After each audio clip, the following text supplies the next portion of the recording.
The following podcast may include coarse language, graphic content, and politically and/or religiously sensitive material.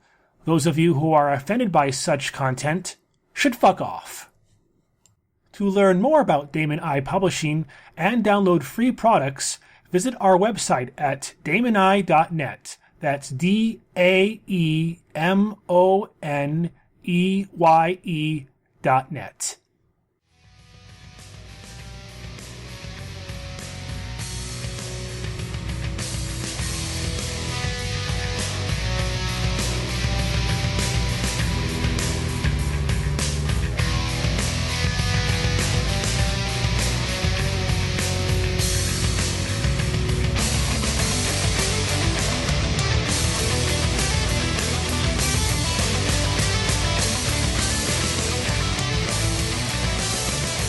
Hey there, internets. This is the Daemoneye Podcast, Episode 6, Building Character. I'm Tristan Eifler. I'm J. Tyler Burrell. And this is the podcast where we discuss tabletop and electronic gaming, science, technology, geek culture, sci-fi fantasy fiction, and how to construct a deadly weapon using nothing more than a bowler hat and a handful of pennies. The ants in my eyes are singing opera, and I hate Scooby-Doo. Yeah, actually, this is a little less nonsensical than my usual nonsensical non sequitur, because there is such a thing as a weapon like that, which allegedly British gangs made. They would sew sharpened pennies into the brim of hats and use it to slice at people's eyes. That was actually featured in that Netflix series Peaky Blinders, which I thought was okay, but it does have some basis in reality. Take from that what you will. Never seen it. Never heard of it. Pretty much the only... It's on Netflix, British gang. It's okay. I watched it once, not interested in seeing it again. Yeah, I've been watching Powers from the PlayStation Network, and it is so good. I've heard good things about that, but alas, I have limited time and only so many fictional medias to view and or read. So with that in mind, let's go ahead and get to the topic, which is building character. Now, this is kind of a broad topic, and from a literary sense, this sort of thing has been discussed and taught in classes and debated for ever since man wrote down the first story of I hit my head on a rock.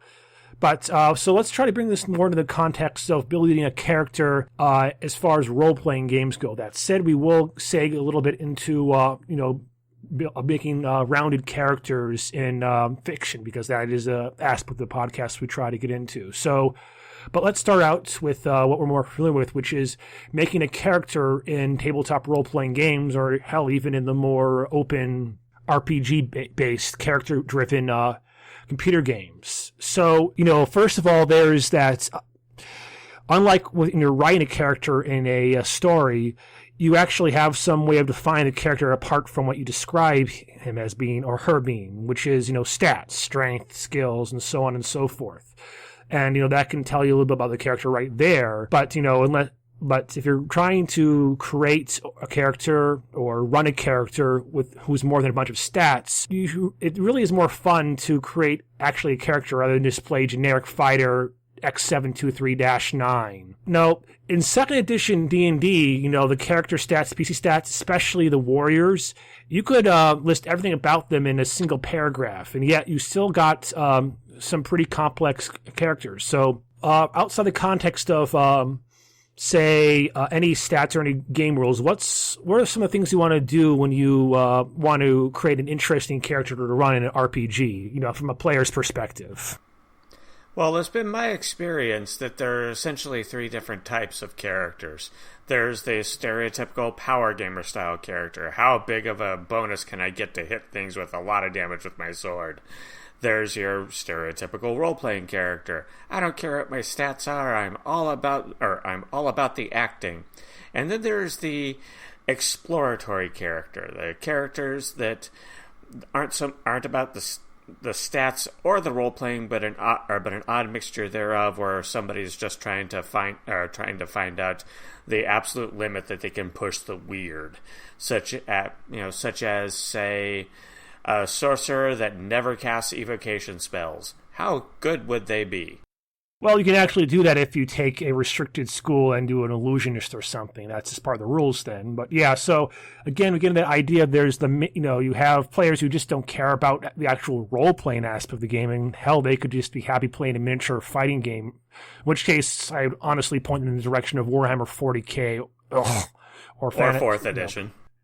Or 4th edition, yeah. But, rules kind of dictate how much you want to, can sometimes control or dictate or influence how much thought you put into creating a character, rather than just a kind of a blank slate generic fighter, which, is indistinguishable from the other fighters. Like GURPS, for example, you almost have to put some thought into the personality or in the character because, the rules actually cover those personality traits and flaws and advantages. They're in the system. Whereas, say, things more simple like, well, not simple, but something a little more streamlined, like D&D 3rd edition. You have feats and you have skills. That's pretty much the limit of how you can, define the character's personality apart from maybe stats to some extent. But that doesn't necessarily mean much. My obvious, you've played with me, so you know that my personal penchant is to go for the weird characters.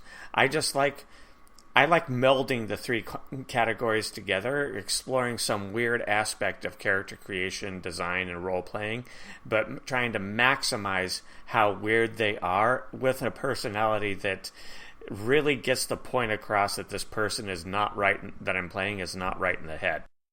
I mean, yeah, that's one way. That's a good way of doing it. Actually, is taking the rule system and pushing it and thinking to yourself, okay, this is what the character does and his skills are. It's weird.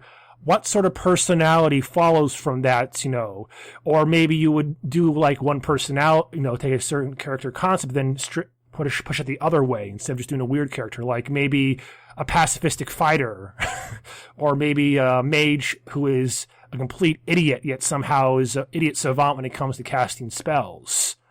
So that's one way you can do it. That at least presents kind of a simple core around which you can make your character more than just a set of stats.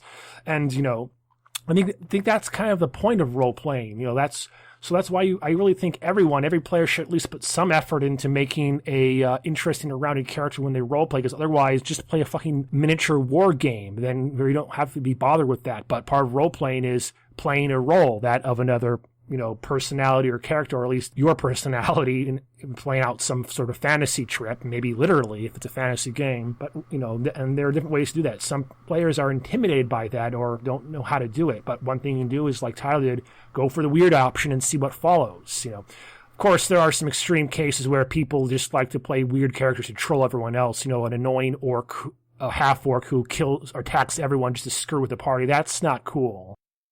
Like Mason, you remember Mason? Of course, we all remember Mason. Yeah. Yeah, when we were playing Dead Stars, he used to always make a character who would walk around with several pounds of enhanced plastic explosive lining his skeletal structure, rigged to a dead man switch attached to his heart. So if his heartbeat ever stops, it goes nuclear, and he's suicidal. Yeah, I mean, you could kind of sell that, but there's a balance between playing a character in a certain way that is what's the word I'm looking for? It's a character who occasionally does things that annoy or inhibit the party, yet not a character who just constantly does that and ruins everyone else's fun. I mean, at the end of the day, a character shouldn't consistently piss off every other player in the game. If that happens, boot that bastard out, because he's just in it. He's basically trolling you. It's okay, but that said, it's okay to play a character who's decide to play a character whose personality sometimes conflicts with that of others. I mean, that's actually excellent role playing. Let's say we play not even paladin, let's just say you play a fighter who believes that you should never steal, and he works with a rogue who occasionally pickpockets, and he sees the rogue pickpockets. The player says, okay, roll spot. Oh, your character saw it and said, oh. He says, no, you damn rogue, give that money back to that beggar. That's, and if he only does that, doesn't constantly bother the player or the rogue, that's an interesting conflict. That's an interesting personality. That's organic, you might say, without being irritating. Yeah, the flip side to that is the psychopathic warrior, this stereotype of the guy who's basically just out to kill things, and basically turns his sword on the party members. You can't do that in a game because no matter how much of a jerk your character is supposed to be, the player has to be able to interact with the rest of the party in order for everybody to have fun. So you have to have some sort of limiter on your character that keeps him from just going apeshit on everybody that he's supposed to be associating with, which is one of the reasons we all stopped gaming with Mason, is because he refused to make characters that wouldn't take the entire party with him if he went down. Yeah, it's one thing to say I'm just trying to be creative and you guys are forcing me to play a certain character. Another thing to consistently want to play a character who makes it less fun for everyone else. There does have to be some thought put into when you write characters insofar as the party goes, not just as far as skill balancing or complementary skills. Make sure you have at least one healer, one fighter, or one tech guy, one charismatic diplomat. You have to make sure that your concepts wouldn't, the characters themselves, there has to be a reason why these assholes would be together. And unless it's something like you are trapped in a spaceship or a house and you may not like each other, but you have to work together, there has to be, if it's a long-term campaign, there has to be a reason why they would tolerate each other's presence long enough. I mean, there's nothing saying that they can't have conflicts, like I said before, but there has to be some sort of synergy or at least some kind of rationale for it to go forward, and that can actually make for interesting role-playing itself, And another thing which I don't see a lot of people do, but I think is a good way to go about it, is for one or two characters to establish background histories with each other, like maybe a rogue knew a fighter many years ago and they worked in the same mercenary band, or maybe the wizard was robbed by this one rogue and they chased him down, but somehow they became friends. Maybe they respected each other, or maybe the rogue bought him a bottle of ale to apologize. He got rip-roaring drunk, and they wound up naked in the local brothel. Who knows? Like my Ashley Katreva character that I played a while back, the character was a quote-unquote lich. Really, he was just an elf with a hat of disguise and a shit ton of bluff, because his first level was bard, and every level after that was a wizard. And what he did was he ran an apothecary in a slash hedge magic shop in basically the capital city, and he had so much ranks in diplomacy and bluff and in knowledge, nobility, and royalty, which is essentially the knowledge of law, that he was completely immune from legal action despite being quote unquote irredeemably evil. Now, I used my character's position in society to essentially be the guy that brought everybody else together for whatever mission it happened to be. My character's goal was to see how many times we could get paid for doing the same thing. We had a character in the party who was an assassin that just wanted to kill people, and so what I would do is I would try and integrate him into the plan. We had another character who was a lawful good monk who was just trying to do what's right for society. Oh, I remember that. Yeah, you remember that group. How often we got paid? I think the record was getting paid 3 times for that one mission. Our old group had a lot of oddballs. I mean, that's not terribly uncommon in role-playing groups. People like to play oddball characters because it's kind of a release, kind of, free from, it's a stress relief. That's fair enough. But that can make it work. But again, as long as it doesn't irritate the rest of the party, right? Yeah, that's the big thing, is you can't irritate the rest of the party, at least not constantly. Well, the players, the rest of the players. You can do stuff in character that irritates the characters as long as it gets a chuckle out of the player. Mm-hmm. People, some games encourage GMs to reward players to do that with XP. I mean, that's the whole point. As for building, getting back kind of to the main topic, building a realistic character. I mean, let's say you're kind of new at this and you don't know how to create a character. Well, an easy way would be to go with a stereotype, like, the strong, silent warrior, or the gruff dwarf, or the idealistic, intellectual mage. Another thing you can do, which is kind of cheating too, but I think it goes a little beyond that and can help you kind of develop your role-playing character skills or your character building skills, is to steal a character from another media. Like I once played a halfling fighter called Stabby McKnife. I know it's a horrible character name, but it was partly in jest. And I basically modeled the character after Silent Bob from the Jay and Silent Bob from the Clerks series, from the Skewverse. Do you remember that character, Tyler? I remember, but you don't want to go too far doing that, and the plethora of drow rangers with panther animal companions that just seem to populate damn near every game group. Yeah. I mean, want to avoid stuff like that. And if you're going to steal a character concept from another medium, make sure it's from another medium, not another medium's rendition of a role-playing game. I mean, it's a step up above playing just a stereotype, but I kind of took the character traits from, Silent Bob. First of all, he, the physical ones, he was a little overweight, he had a goatee, and he never spoke. But the funny thing about him, which he kind of shared with Silent Bob, was that A, he was kind of insightful. I try to only speak when he had something very intelligent, I think, to say, or when it was a critical point. B, he was a surprisingly nasty fighter, because he had a giant warhammer, and strangely enough, halflings can make devastatingly good warriors in D&D 3rd edition if they're statted correctly. I mean, so it was a kind of a mutation of that, but it's a stereotype. It's not as original, but it made a more interesting character, and it also did something which, it provided a characteristic which provided some role playing, namely the silence. I try not to speak during the game, and that didn't make it less fun. I mean, I would try to emote what I would do through nonverbal gestures, or only speak when I had to describe what my character was doing was complex enough. And, that itself kind of created a personality and made it more fun to play, actually. I mean, it's actually a good antidote if you're one of those people who have to be involved in everything, have to keep talking. Try playing a character who's kind of quiet or muted, or maybe even a mute, and see if that can actually be a lot of fun sometimes.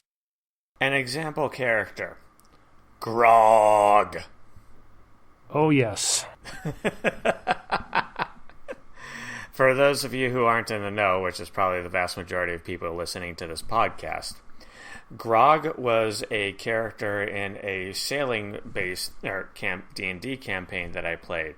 He was completely strength-based with everything else in Constitution, and intelligence score that can best be described in terms of number of cans in a six-pack, and a goal, 2 levels of Ranger, the rest in Barbarian, but with a goal to reach triple-digit hit points before I reached double-digit character levels. So I was taking toughness all the time. I was doing everything I could to increase my constitution, and the character's only weapons were a pair of clubs, and a bandolier of clubs, and a backpack full of clubs, because I always lose the damn clubs when I chuck them at people. Mm-hmm. And clubs really aren't the best weapons in D&D. I mean, they are like the defaults, and so you're not minimaxing there. You're deliberately playing in a way that's not minimax friendly. Yet you still play a character which is A, fairly effective because those hit points came in handy, and B, it's interesting. It's a little humorous and kind of it's obviously kind of a joke character, but it's still fun to play, and it's a personality, if not terribly realistic or common one, I would say. Plus, I was only a person in the party that if I got tossed overboard, my weapons wouldn't drag me down. That's true, yeah. That was and it was a ship, and again, it was a seagoing campaign, and where the only thing that would float was wooden items for the most part. So there's an advantage there, which would rarely come up in other games, but in this game was of great use.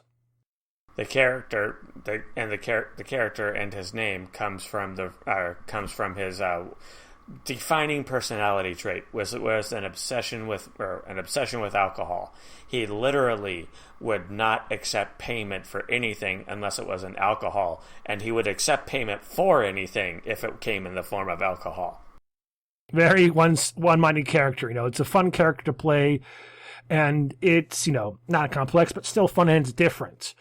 Other ways you can kind of define your character, which kind of combines the stats and the game, is to just pick an unusual. We went over this before, but just pick a character or a class, or better yet, a weapon which is very unusual for the character. Like perhaps it's a little. I'm not sure what the word is. It's kind of, and I wouldn't say cliched or done before, but it's kind of, I would say, groan-inducing. Play a mage who wields a scythe, maybe, or maybe a character who wields a, in a lot of different media, like especially video games, it's a minor characteristic, but it's an interesting one where you use an unusual weapon or an unusual set of weapons or an unusual fighting style. Like maybe you play a rogue who focuses on dousing his enemies with Greek fire or oil and then shooting at them with flaming darts. Or maybe a character who focuses entirely on grenade weapons. A halfling would be well suited for that. Or a character who focuses on disarming their enemies and then beating them to death with their bare hands. It not only experiments with different play styles and possibly discovers a effective strategy in the game, but it also kind of establishes a unique characteristic. I mean, why does he choose to fight this way? What was his background? Why does he train this manner? Maybe even why does he do it even if it's not that effective? Yeah, one of my favorite character types that I unfortunately don't get to play that often is a gnome alchemist who's doesn't have any real magic, or if he does have magic, it's only one level worth, really really minor stuff. But he has a magical backpack that he can just shove his hand in and pull out whatever alchemical item he had previously prepped and put into the backpack and chuck it at people. So that would basically be his fighting style. And of course, I would usually name the character Chuck. You could also play a character who wields a ton of weapons. He's basically walking armor, and he just stabs people and leaves the daggers in there. Or maybe outside weapons. Maybe you could play a mage who focuses entirely on an illusionist. I mean, they're hard to play, but that's a different style. That's unusual for the most part. Or maybe a character who focuses entirely on abjuration magic. Or maybe you could play a I don't know. How about, or if you're playing in the steampunk game, how about a soldier who specializes in wielding a bayonet? He fires it, but then he fires his weapon, but then suddenly he starts wielding his damn rifle like he was a goddamn ninja. There's a feat that's available in one of the splat books that we have for Edition Pi that allows you to go beyond quick draw, because quick draw allows you to instantly exchange a weapon in hand for a weapon that you have on you. Well, what the feat does is it allows you to expend a spell slot to exchange the weapon you have in hand for a weapon that you have stored somewhere. So, say you rent an inn room 2 kingdoms away, and you essentially seal up the door with concrete or whatever, and you just store an entire armory worth of weapons inside that inn room. Then anytime you have a weapon in your hand, you spend a spell slot, and suddenly that +1 flaming sword becomes a +1 frost sword when you have to fight a frost monster, because it just got exchanged for the weapon that you have back in that inn room. Another thing you can do, and we're getting a little more advanced territory here, well, slightly, is to get an item which is kind of like a character's signature, or kind of like a mascot, or kind of basically just a favorite item. Like Indiana Jones, he had his hat. He was literally willing to risk his arm to grab it when the wall was going down. Or maybe your character has a pipe which he constantly smokes. He or she constantly smokes. Some game stats like GURPS, you can incorporate flaws like addiction into that and actually get points out of it. But honestly, I like it where games don't necessarily incorporate that, like D&D. It becomes less than a mini-max and more of a, this is my character, he does this. And you can even role-play that. I mean, one major thing in role-playing, one thing that really defines role-playing is giving up a advantage in the game to roleplay. Unless you're playing a paladin where a certain level of roleplaying, i.e. righteousness, is mandated, is to have a character who abhors slavery to the point where if he sees a slave, he might try to free him even if it compromises the party's, or at least his freedom if they're trying to infiltrate a city or something, or at least roleplay that conflict. I mean, that's one of the situations where, yes, it may screw over the party, but if it's already been established that this character hates slavery and he knows, and the party's aware of that, then it becomes a genuine conflict. And as long as the player isn't too much of an asshole about it, if he did an action which would literally screw over the entire party, it's actually and it has advantage of him and gives him no reward apart from maybe an XP award. That's actual role playing, in my opinion. Or maybe a more personal sacrifice, like a character refusing payment to from an inn where they exterminated orcs because the character really fucking hates orcs and says, no payment necessary, friend. Killing orcs is good enough for me. That sort of thing. Plus, there's the chance to use that kind of thing as an adventure hook if you're running a game, or something that you would want your DM to use as an adventure hook if you're playing in it. Like, for your example, a character that detests slavery. Well, there's already a couple of adventures I can think of off the top of my head for that. Yeah. So then you can work with your GM. I mean, you don't have to tell the GM that. That's kind of some of the players might resent you because you're trying to hog the spot. Just play the character, and if the GM incorporates that, that's good. That works out fine. And again, you don't, some games incorporate, backgrounds and character flaws or advantages into character building. That can work. I mean, then they're kind of taints with that mini-maxing thing, and sometimes people get these advantages, work with these advantages and disadvantages just to boost their stats, get the most points. But, if you're just playing, that's more going towards the wargaming side of the spectrum. If you're actually interested in role-playing without being an actual LARPer, I think that's more of a happy medium, just doing a little bit of that. And again, it's unless you're just in it for war, you're just in it for killing orcs and gaining treasure and XP, go to play 4th edition or go play a Warhammer or something. If you're role-playing is the name of the game, literally. A good idea when you're making a character, just to be able to, so that you can better play the character, no matter what kind of character it is to sit down and think of a handful of likes, a handful of dislikes, what the character's motivation is, and what they desire most in the world is. That way you have something that you can use as kind of like a cheat sheet for what your character would do in any given situation, and your DM can use that same cheat sheet for making adventures or messing around with adventures. For instance, if your character hates cats, your DM could have an adventure where the person you need to rescue is a crazy cat lady. That would be amusing, yes. And another thing which I think players need to almost do is always create a voice for your character. I mean, a stereotypical accent is kind of done, an English a Cockney accent is way overdone, but at least the voice separates who's talking, you, the player, the GM, or the players, or you, or the character you're playing. Make his voice a little more raspy. Give him a kind of a growl, softer voice, something so you can say out of character, in character, because that also helps you get in touch. I mean, that's probably good acting advice too, in a broader scheme of things.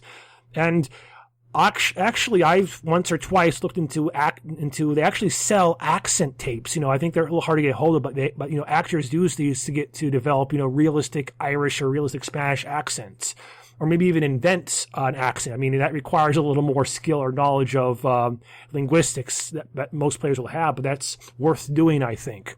Or maybe just create a favorite speech pattern or a word they like to say, like crumb, or something like that. Who knows? But I think that's another important thing to do for a character, developing it.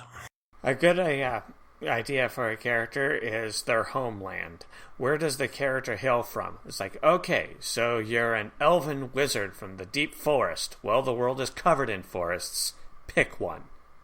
Yeah, or better yet, maybe he's from a city. Whoever heard of a city elf?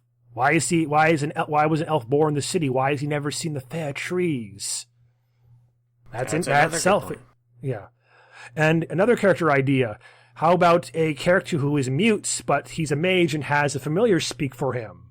So suddenly your role, probably have to be a raven in D&D, but there are probably other systems which let you go around that. Or another translator if they allow your character to have like maybe if you're in a system where everyone doesn't speak common, maybe you have a character who speaks a strange language and he has a translator minion walking around with them. Initially, maybe just a follower you have to pay, but later on a henchman. then you can have like arguments between the translator and the actual character, or or the familiar cracking wise. That's another way to do it. Good character ideas. Let's take a minute to go into the UD system. Okay, as sure. Opposed to just in general. Yeah, because we can focus on fantasy a bit here. I agree. Yeah. Yeah, we're getting a bit too broad here. You need some examples in order to be able to really get the point of what we're talking about and how it works in actual practice. So what I was thinking of is there's this character that I played in Dead Stars a while back. He was the captain of the spaceship that everybody was using. In Dead Stars, there's this alien race called the Helazara. They're like the used car salesmen of the galaxy. There's also this piece of technology you can get called a cerebral hindbrain graft. That's where you take the psionic part of a living person's brain, rip it out of them, attach some bits to it, and implant it into the recipient. Then the recipient. And as horrific as that sounds, yeah, it is pretty horrific. And let me put it this way: this is a setting where more or less it's anarchy in the stars, and there are very few universal laws. There's no UN. There are very few systems or countries or nations which have any set of laws, and this is universally frowned upon as being fucking messed up in this setting, in this fucking setting. Just to put this in context. In a setting that's essentially Mad Max in space, getting a cerebral hindbrain graft is considered to be just too much of a fucking abomination to allow the recipient to live. So my character, who got the cerebral hindbrain graft as part of his backstory, what he did was he went and he got himself a full body cybernetic transfer. Basically, his brain was pulled out of his own body and put into a cybernetic duplicate of his old body. Oh, Ghost in the Shell. Ghost in the Shell. Did I say his old body? I meant into a human body. And then the character's goal was to hide from the law by going like, "Oh, I'm not the guy you're looking for. Do I look like some furry dog person? I admit I have a bit of a beard, but that's that's nowhere near what you're looking for." That's the only way he could probably get away with that. Of course, he had to give up one of his race's primary abilities, which is pheromones, but he got his cerebral hindgraft, so. But that's a good example of taking some piece of gear and building a character around that piece of gear. In this case, it was the cerebral hindbrain graft. I built a character around that graft with the idea of how would I build a character that could actually survive in the universe after having that done. Let's see, other examples of characters. I'm trying to think back to my UD characters, but surprisingly, a bunch of them were kind of oddballs or fairly one-dimensional. Let me think for a moment. Anything else you can think of on your side, Tyler? Oh, are you kidding? I can think of several on my side. Go for it. I'm still thinking here. Okay, let's go for role-playing then. The character that I am currently playing in our steampunk game. The steampunk game is Steamjack. It's also in the Universal Decay system, but we haven't put it out yet. It's in way early playtest phase. Anyways, the setting is filled with mad science and it's filled with psionics. So the character I'm playing is a mechanical dude made out of clockwork. I mean, there's no way to hide the fact that he's mechanical. He whirs and clicks as he moves for shit's sake, and half of his body is wood and the other half is pistons and gears. Anyway, so he's essentially a mad science robot who's powered by liquor and has profession Lothario. Yeah, he's literally a Victorian gigolo for a job. But at least he's anatomically correct. Ooh. You think that's funny, but there was if you recall from a certain television series or something or online, there was a very early Victorian piston-driven, steam-powered dildo, basically. Yeah, and it was real. The idea. That's where I got the idea. Ooh. Oh, and as far as psionics goes, The character is massively Negasai. I figure since Negasai is based on charisma anyway, I might as well exploit it since the character is going to be based on charisma. All right. So, yeah, well, everybody else in the party, and I mean everybody else in the party, has at least some type of psionics, telepathy, psychokinesis, whatever. This is going to be the only character in the party who is essentially immune to psionics. Well, you also kind of drain psionics when you're nearby, so that's a little bit of party conflict right there. Might be an example of a player knowing another player, which is they want to avoid, but I think it's okay. I mean, in the long run. Well, we have one character in the party who's a jinx, so anybody within 60 feet of him, whenever they roll a d20, if the die roll is a failure, it's automatically a natural 1. So I'm getting into arguments with the character over who's the worst person to be around. See, any other examples? Maybe something from maybe even another system altogether? From another system altogether. Well, we could go back to Edition Pi D&D. Like I was thinking, like more like GURPS or maybe even Vampire the Masquerade. Anything else, because. Well, can't really do. Our categories we pretty much have left are the weird stuff and the weird stuff and the power gamer. You can't really do power gaming in Vampire the Masquerade or any of the White Wolf supplements. It's too geared towards role-playing. That's one thing it has going for it, in my opinion, but that's about it. Yeah. As far as the weird stuff goes... Shadowrun. It's okay. That's okay. We can move on. So actually, I was going to use a character that I had in 3rd edition Shadowrun. Well, go ahead. Oh, that's excellent. Go ahead. I built a character in 3rd edition Shadowrun who was a rigger. A rigger is a guy who plugs his brain into a control system and then uses that control system to remote control a bunch of robotic drones. Well, what I did with my robotic drones was I gave them artificial limbs so that they could manipulate things. And then I bought a bunch of junker cars, and I would have my robotic drones drive the junker cars, and I fought with physics. Here comes 1.5 tons at high velocity. Impacts whatever it was we were fighting or trying to break into or whatever, and then the drone goes rolling out or helicoptering out or whatever out of the car to go on about my business. So basically I made a character who remote piloted vehicles that themselves were remote piloting vehicles. That's puppet mastering basically right there.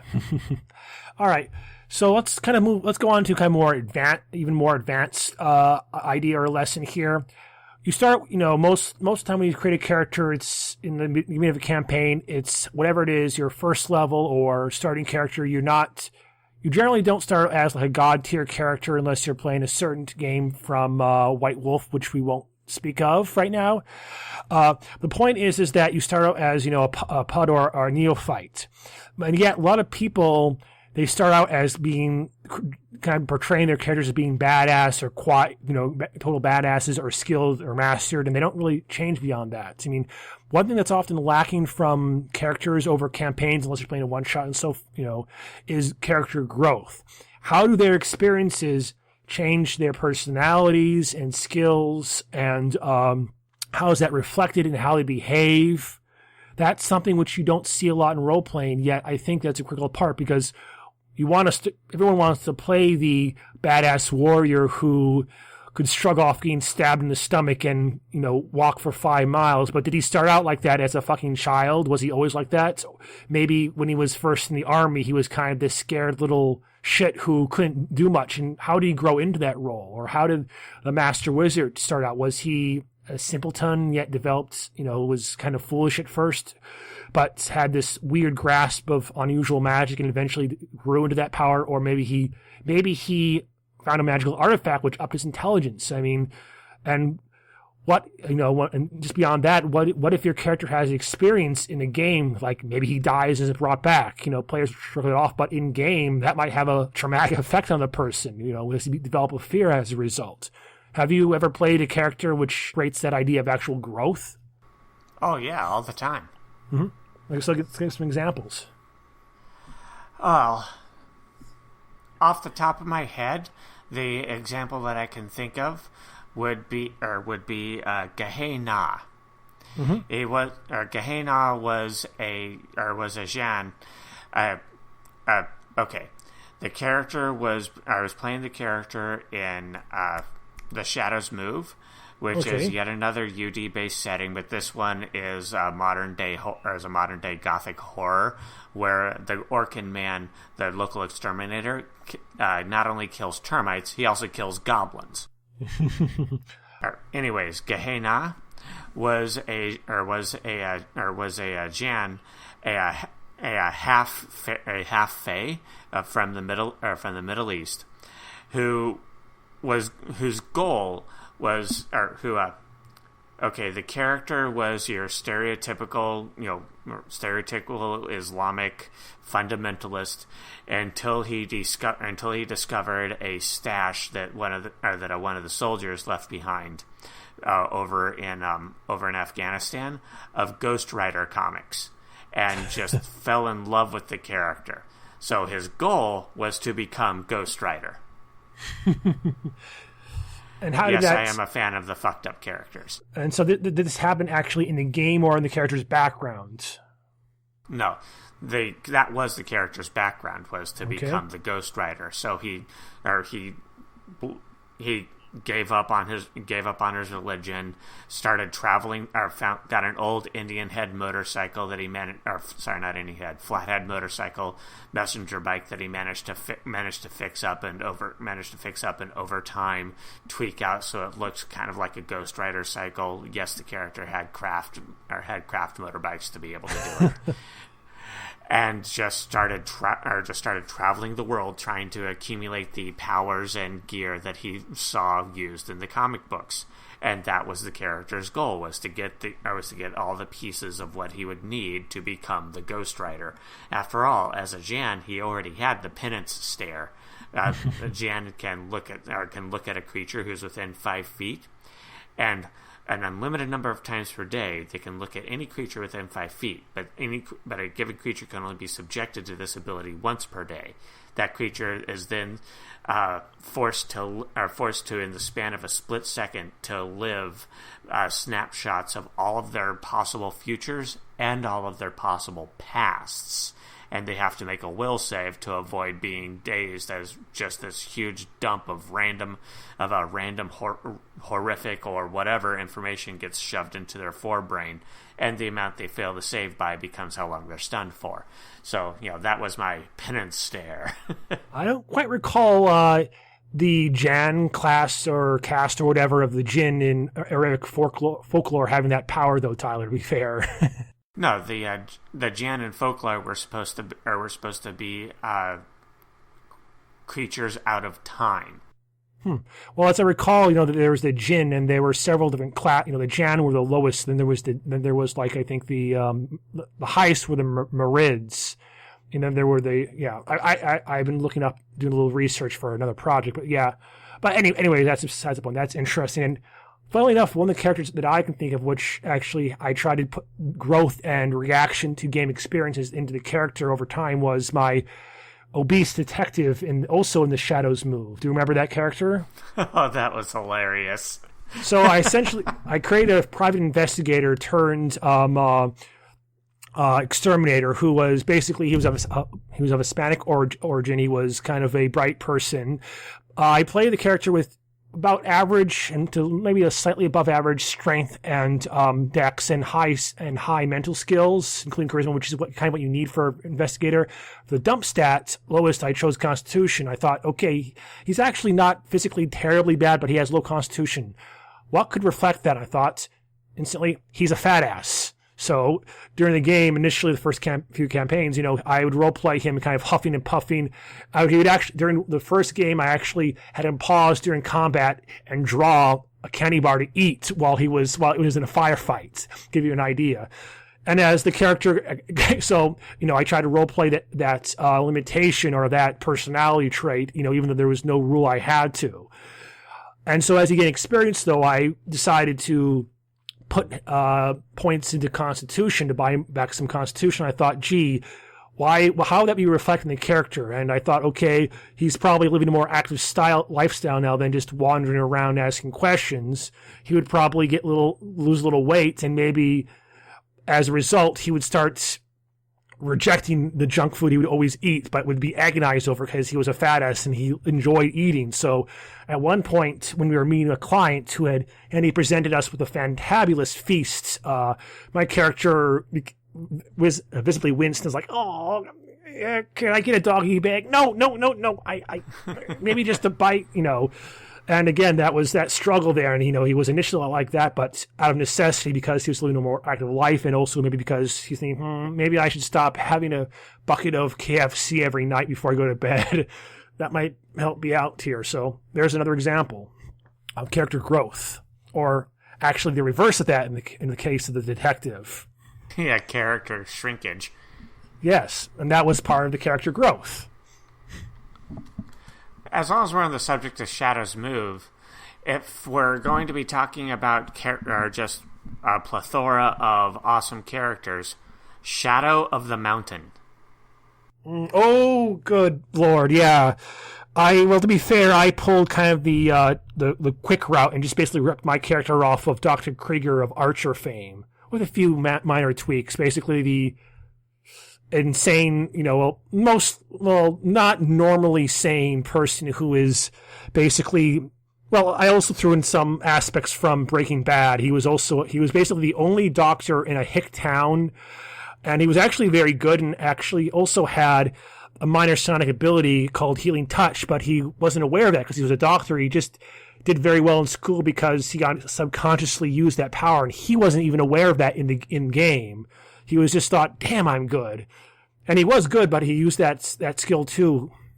And what else? Oh, yes, he had, of course, these very crazy, because he was the only doctor in town, he could get away with a lot of shit in his hick town because he was the only competent person there, and the law would often have to look the other way because who else is going to come down there? So he made meth he grew weed, and he also was breeding Angora gerbils. The idea being that you have Angora rabbits who grow long, silky fur, and you can make clothes out of it. Why not do gerbils? They're easier. He was just kind of an oddball, fun character who I just put a lot of little details into. But yeah, that game had a lot of awesome characters in it. Yes, there was the deputy for the town sheriff, who was like not just low man on the totem pole, but practically the bottom of the outhouse, who ended up by default running the sheriff's department after everybody else died or went missing. Mm-hmm. Yeah, and the player who was playing him played him as, despite having little power, as one of the most straight-laced, by-the-book police law enforcement individuals you can imagine. So it was kind of, finally has the authority to do what he wants. And, of course, there were conflicts between some of the players there, but it panned out pretty well. Of course, in the end, what happened was my character, thinking he was going on a death mission, decided to take care of all of his worldly affairs. Among them was throwing a Molotov cocktail into his only competitor in town for meth and booze, the local booze shop, local liquor store, and screaming, "Take that, you bastards!" as we drove off to perhaps certain doom. And at the end of the game, the lawman was going to arrest me, and I said, "Well, you say that." Then last act I did was injected him with a high potency, not basically knockout drug, and ran off. It was kind of a pseudo one shot, but that was still fun. It was a one shot that lasted like 3 or 4 game sessions. Yeah. We also had the town drunkard, who, once he sobered up, everybody discovered was a master of the martial arts. Good times. But we should probably move on to just recounting character stories, because anyone can do that, and I think it was boring. Yeah. So let's kind of get a little move on to maybe the other side of this kind of literary side. This goes to when you're writing characters, and maybe not, it can be kind of be applied to both writing characters or writing characters. When you say a rounded character, we say a character who is more than just a stereotype, more than just he has depth. There's subtext. There are things going on in his head beyond just he is a high school student who likes football. What else does he do? Does he have any, defining characteristics? Does he have any interests? More to the point, how would he or she react to different phenomena? You should also whenever you write a story, you need to give the character a unique voice, not just like an accent or something, but when you read multiple characters having a conversation, you should be able to tell without the text saying, at the end, said so-and-so and said so-and-so who was speaking, That's one thing I think a lot of authors or a lot of aspiring authors really fail to do, is not to give each character a unique voice. And again, it's not just a matter of accent or keywords, but also in their speech pattern and the personality and how they react. Anything you want to add to that, Tyler? When you're talking about making a well-rounded character, go back to that list of likes, dislikes, and such. But you also need to have another category for what they know and what they don't know. Because let's face it, not everybody knows everything, and most people have a passing familiarity with most subjects, but you can't really say that you know about that subject. Like I said, most people have a passing familiarity with cars, but if they have a breakdown out in the middle of nowhere, they end up calling AAA because they don't really know about cars.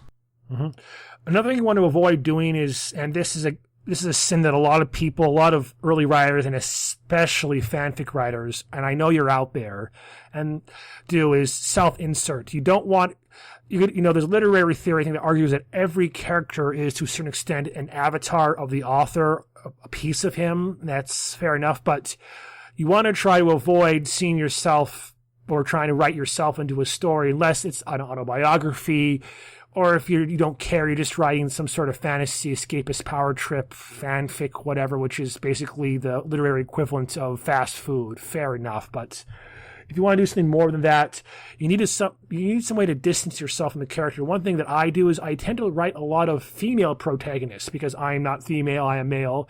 And maybe I don't have as much insight in the female mind, but it does force me to be a little more objective when I write the character, and I see myself less as being that character as a result.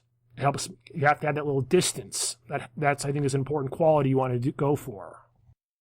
One of the things I do is, instead of trying to base my initial concept of a character off of myself, I base it off of somebody I know.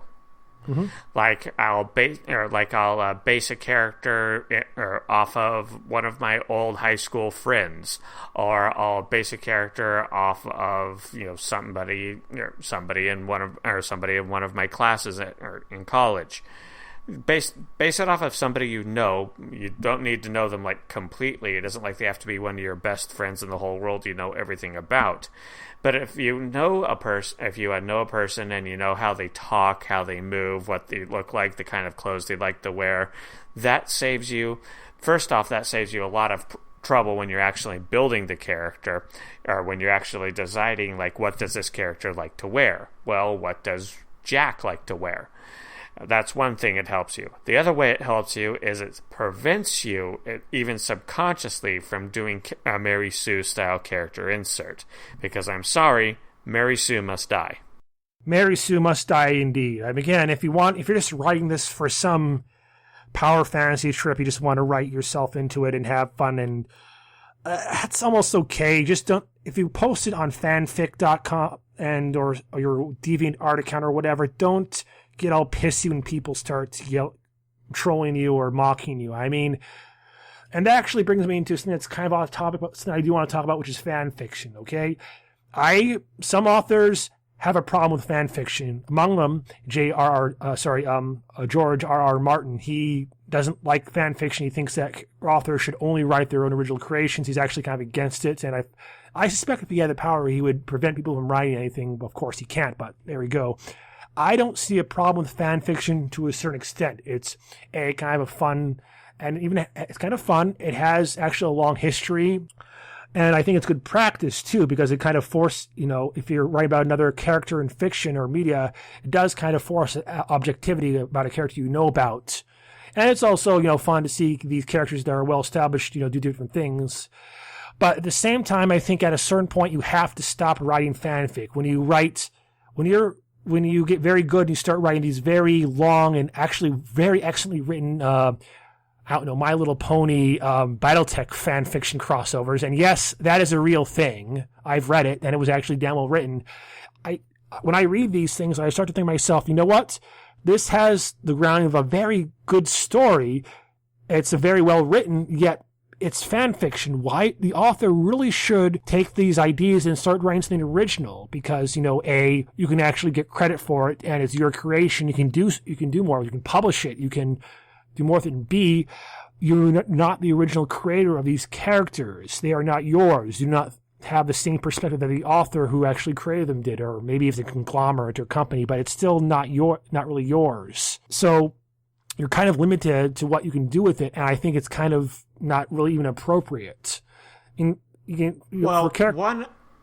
I have to disagree with you in one aspect. Yeah. One place that fan fiction is very appropriate is when the story has ended.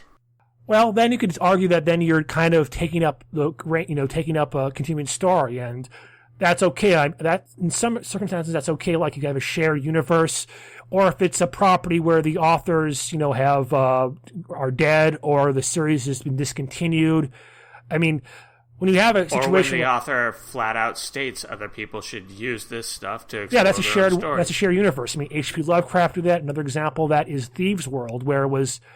I mean, sometimes it can go bad, like 1632 series. Mixed bag now because there's just too many cooks. There's not enough. It's too much of the thing. But there are times when it's appropriate, and especially if it's like a character, like a figure who's kind of passed on beyond, a single author to a certain extent. It's become more of a literary figure like Sherlock Holmes. I mean, Sherlock Holmes was created by, this one author, and yet we have all these different adaptations, different takes on it because he's kind of, the author has been gone for a while, and B, he's kind of passed into the kind of shared figure in literature and media, and it can be you. That's fine. I think that's absolutely fine in my opinion. And one problem with a shared universe is that one person, provided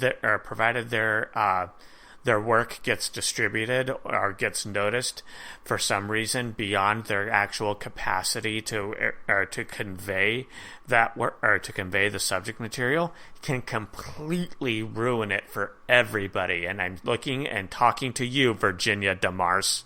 Of course, that's what I was obliquely referring to when I mentioned the shortcomings of 1632. Yes. For those of you who haven't read 1632, first of all, what the hell are you doing? Get on Amazon or better get your local bookstore and buy the first couple books.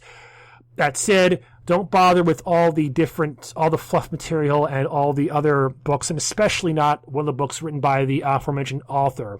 It reads like a bad history textbook interspersed with events from alternative history. I'm sorry, that woman cannot write. And the problem with 1632 as a shared universe is that it sprawled out too much. There was no discipline. A shared universe is going to have some divergence, but there has to be some sort of groundings. And there were ground rules for 1632, but it still became a stodgy mess. I'm sorry. There has to be a through line. Yeah.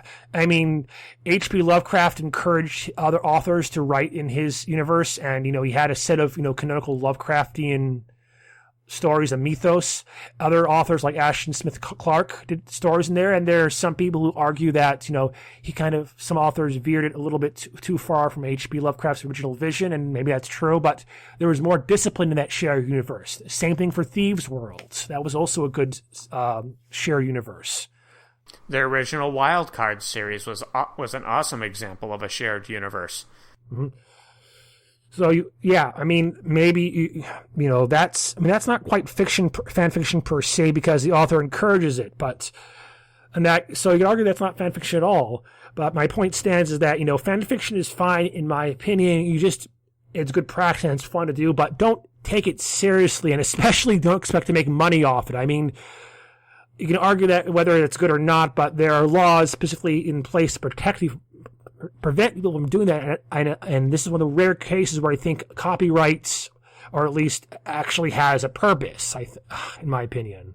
Not just to make sure authors, at least for a limited time, and again, keyword limited here, can make a little bit of money if people like their works, and B, prevent direct, really horrible fan fiction from making money just because they are stealing a character which everyone loves.